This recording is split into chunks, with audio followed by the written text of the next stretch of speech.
Purbalingga adalah salah satu kabupaten di Jawa Tengah. Purbalingga memiliki banyak wisata dan memiliki ikon kota, yaitu alun-alun Purbalingga, di mana ikon tersebut sangat menarik wisatawan untuk berkunjung ke sana. Alun-alun tersebut bertepatan di tengah-tengah kota, yang mudah untuk dikunjungi dari beberapa daerah. Purbalingga juga sebuah kota yang memiliki banyak cagar budaya. Salah satunya adalah Linggayoni, yang terletak di Desa Kedung Benda, Kecamatan Kemangkon, Kabupaten Purbalingga. Kami adalah siswa-siswi dari SMA Negeri 1 Bukateja yang meneliti situs Linggayoni, di mana Linggayoni memiliki sejarah yang berhubungan dengan zaman kerajaan Hindu dan memiliki cerita unik di dalamnya. Berikut adalah sejarah serta cerita unik dari Linggayoni.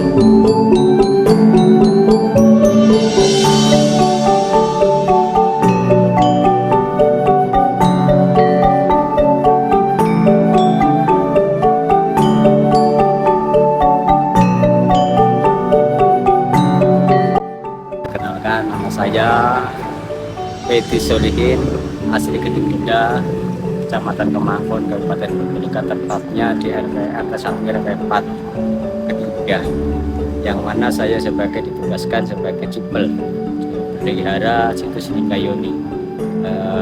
Saat ini kami mau cerita tentang masalah arti Linggayoni. Jadi sebelumnya ini kita dulu sementara saya memaparkan sejarah Linggayoni. Saya mau cerita dulu. Jadi sebelumnya dikasih nama oleh pemerintah yaitu situs Linggayoni, yaitu yang dulu disebutkan asri Kedung Benda, yaitu Penembahan Turuna.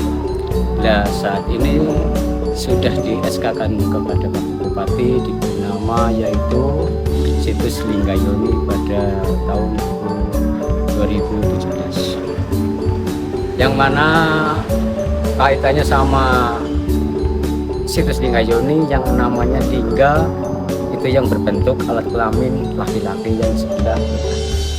Jadi yang namanya yoni itu yang seperti bak itu yang namanya batu yoni. Batu yoni simbolnya alat kelamin perempuan. Jadi ada hubungannya, kedua batu ini ada hubungannya dengan desa Kedung Benda. Sebelumnya saya cerita memang agak panjang.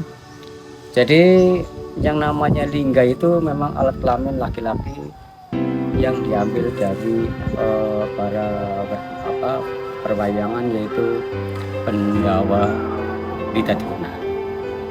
Jadi Kedung Benda ini teraliri dua sungai atau keletakan dua sungai.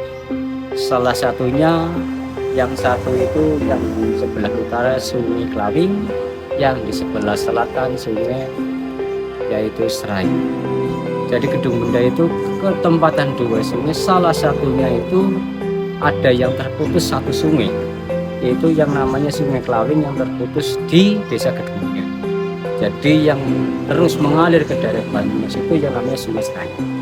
Maka ada kedua benda ini ada hubungannya dengan antara Sungai Serai dan Sungai Klawing.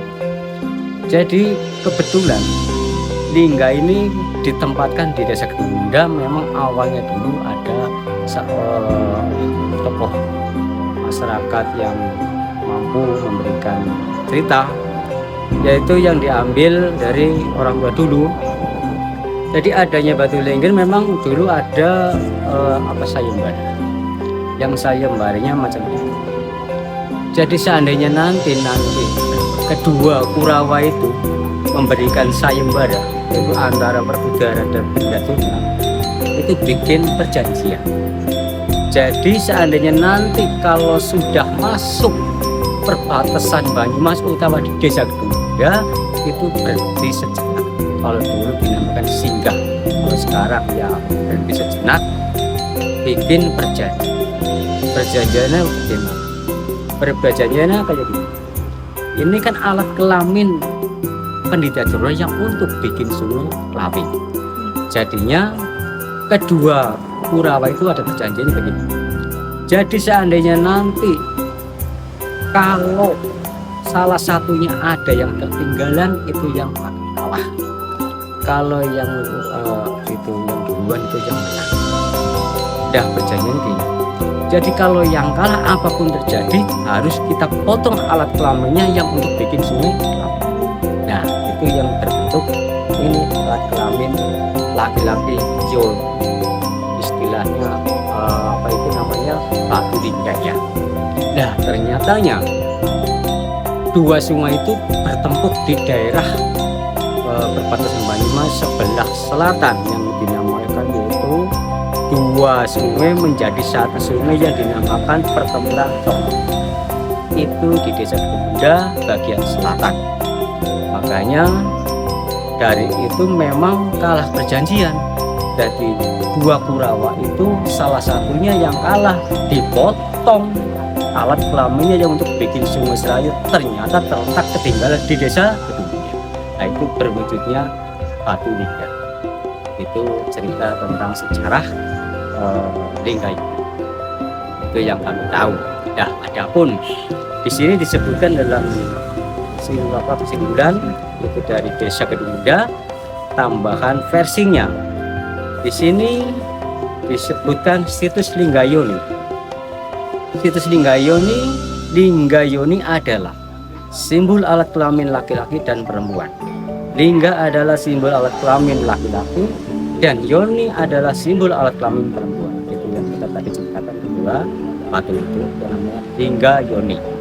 Itu artinya Lingga dan Yoni adalah merupakan sarana ritual kesuburan untuk pelestarian alam semesta.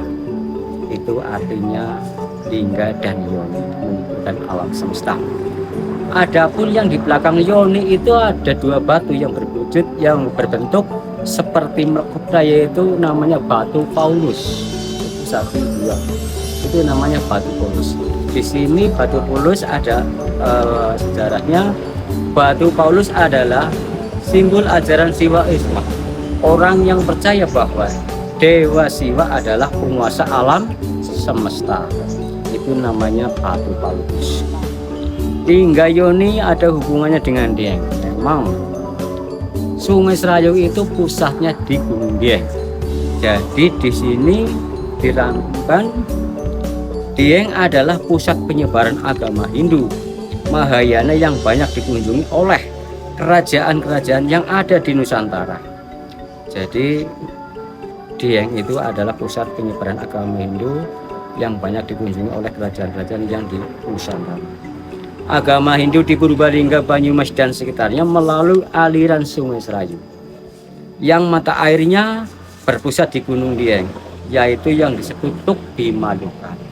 Jadi hubungannya Sungai Serayu itu sama Linggayoni, pusat mata airnya itu di Gunung Dieng yang disebut itu Tuk Bimalukan. Itu aliran Sungai Serayu. Nah, keberadaan Linggayoni yang ada di Desa Gedung Benda, Kecamatan Kemangkon, Kabupaten Purbalingga, atau yang disebut yang dulu itu Penembahan Duna. Itu Penembahan Duna itu dulu. Keberadaan Linggayoni yang ada di Desa Gedung Benda, Kecamatan Kemangkon, Kabupaten Purbalingga yang disebut Penembahan Duna yang merupakan salah satu peninggalan agama. Demikianlah sebelumnya cerita tentang keberadaan Linggayoni yang ada di Desa Gedung Benda, tepatnya RT 1 RW 4 Kecamatan Kemangkon, Kabupaten Purbalingga. Terima kasih. Itu kekaitannya sejarah nasional.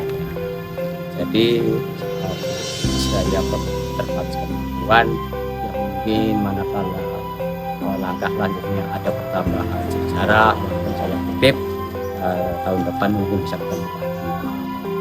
Dan sekarang kemampuan saya cuma segitu. Yang ada salah kata saya minta maaf sebesar-besarnya. Kalau kalian mau nanya-nanya apa sehubungan dengan Linggayoni, silakan. Siapa yang membangun cagar budaya ini? Kalau yang membangun itu atas dasarnya dari desa, dari kepala desa, tercampur masyarakat Desa Gedung Benda khususnya, yaitu di Desa Gedung Benda. Kenapa cagar budaya ini dinamakan Linggayoni? Karena itu salah satunya batu lingga itu di mana yang ada cuma di desa Budeya. Jadi disebutkan Linggayo ini memang langka, batu langka. Jadi mungkin di desa lain ada, tapi tidak ada yoninya. Jadi namanya Linggayoni, nggak satu pasang. Makanya harus diletakkan di desa Budeya. Apa yang menjadi daya tarik tempat ini? Nah, kalau pendapat saya gaya tarik tempat ini sih mungkin benda ini memang mengikut sejarah. Jadi orang-orang sekarang, anak-anak sekarang yang menganjurkan bahwa sejarah itu memang harus dianjurkan. Generasi penerusnya itu harus tahu punya sejarah apa yang ada di daerah setempat. Itu yang pertama. Apa ada arti tersendiri dari batu ini? Kalau arti tersendiri sih kemungkinan besar ya ada. Cuma yang kita tahu itu ya dinasihkan. Bebas, tidak ada unsur batu ini, tidak ada unsur disembah atau dipundi, itu tidak. Jadi ini batu lingga itu mengikut sejarah. Tujuan pemerintah, tujuan desa, masyarakat itu harus dilestarikan, dijaga, jangan sampai rusak. Itu tujuan masyarakat dan pemerintah. Makanya saya sebagai cupel memelihara yang memang untuk menjaga agar batu ini jangan sampai rusak untuk masa depannya. Apa ada tradisi yang berhubungan dengan Linggayoni? Tradisi memang ada 1 tahun sekali, yang memang enggak ketinggalan sih tiap bulan Muharram. Sekarang bulan Jawa itu bulan Surah. Jadi tiap 1 tahun sekali ada, ya bukan sih ritual. Di sini rame-rame masyarakat sewilayah desa Gedung Benda, khususnya 2 dusun, rame-rame datang ke sini. Ya intinya tujuannya berdoa, mendoakan para leluhur sini supaya kita diberi keberkahan. Ya sebetulnya memang harus kita yang punya hak, yaitu kepala desa, paling tidak ada pembangunan yang menarik untuk wisata-wisata lain dari luar negeri ataupun dari luar daerah. Ya khususnya yang pertama itu tempat harus bersih, yang untuk menarik. Itu bagaimana caranya, yaitu harus desa harus punya tanggapan, punya respon. Jadi mungkin ya bertahap lah. Jadi mungkin ada menarik dari pengunjung luar ke sini supaya dia mau tahu inti sejarahnya, ada batu ini. Jadi istilahnya apa maksudnya. Bagaimana tanggapan para warga lokal maupun warga luar kota tentang tempat ini? Kalau luar kota sih, kalau ceritanya sangat mendukung cagar budaya ini harus dilestarikan, lebih maju lagi, dan untuk ditambah supaya menarik, ditambah apa lagi supaya menarik pengunjung. Itu tanggapan luar. Apa saja dampak yang dihasilkan dengan adanya tempat cagar budaya ini secara sosial maupun ekonomi? Kalau dampaknya sih tidak ada dampak lain yang negatif, tidak ada. Dampak positif sih banyak. Ya, istilahnya lingkungan sini zona sosial ya ada, tapi ya tidak selalu mengalir lah kayak gitu. Jadi tidak ada apapun, tidak ada. Luas tempat ini berapa? Kalau dulu diukur oleh perangkat desa, yaitu seluruhnya kalau dijadikan ubin per ubin itu 70,8 meter.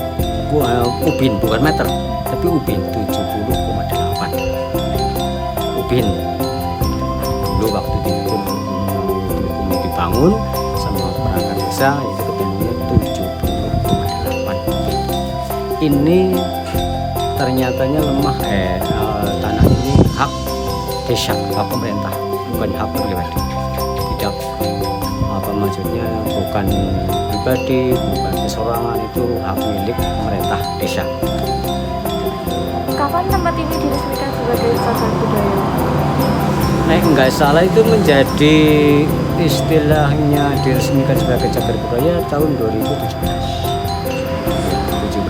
Itu sudah diakui, dibikin SK sama Bupati mulai tahun 2017.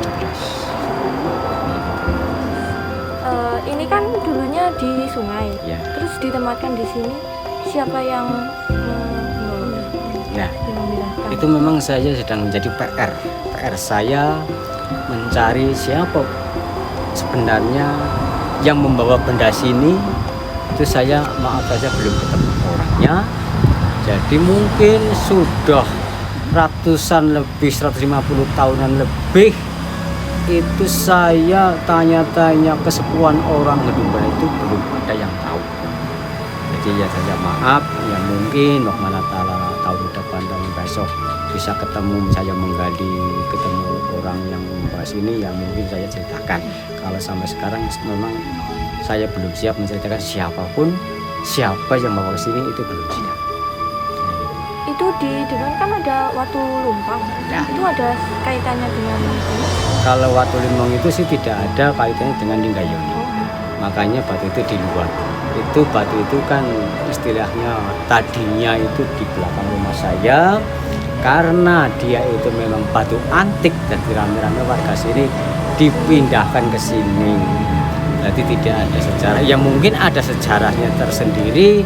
Kalau kita sebagai seorang awam, kalau batu lumbang itu memang bentuknya seperti lumbang, yang mungkin zaman dulu alat untuk menumbuk apa yang dulu kita tumbuk, jadi pakai batu lumbang itu. Gitu. Itu namanya batu lumbang. Kalau yang ini namanya batu apa aja, Pak? Ya tadi yang kita ceritakan batu Paulus, yang artinya itu istilahnya mempunyai siwaisme, itu orang yang penguasa alam. Gitu. Itu namanya batu Paulus. Ini disebutkan. Nanti ini di foto aja, ini lebih jelas. Gitu.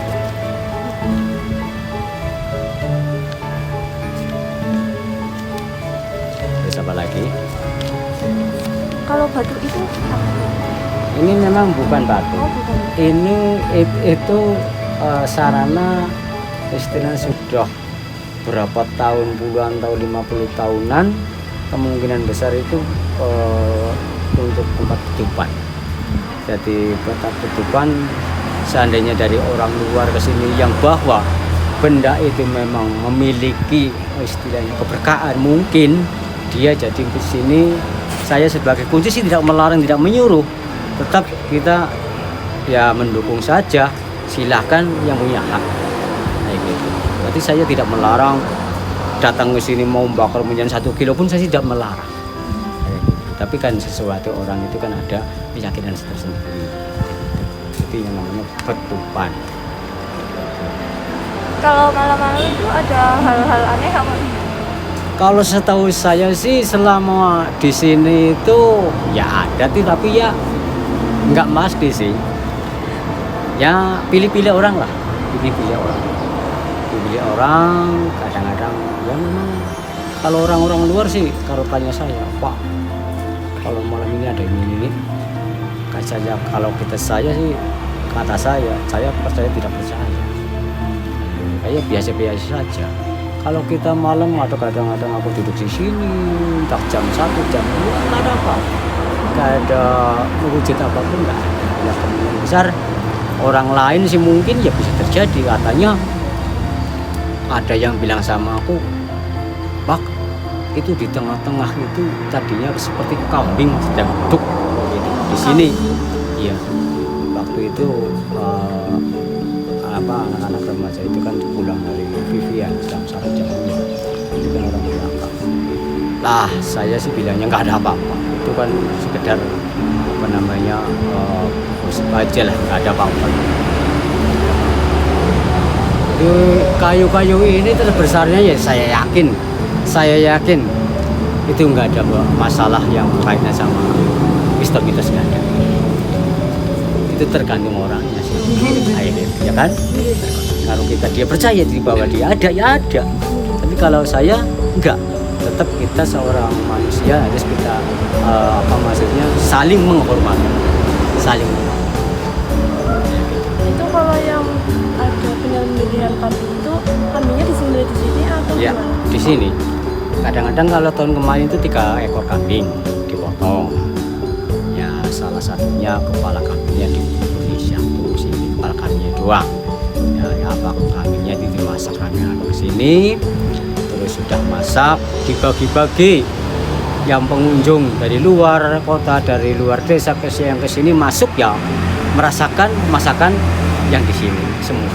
Kambingnya itu dari siapa, Pak? Nah, kambing itu kan mencakup 2 wilayah kadus, 2 wilayah dusun. Jadi kadang-kadang bergabung. Satu kadus beli 2 kambing, satu kadus kayaknya beli 2 kambing. Jadi gotong royong. Gotong royong.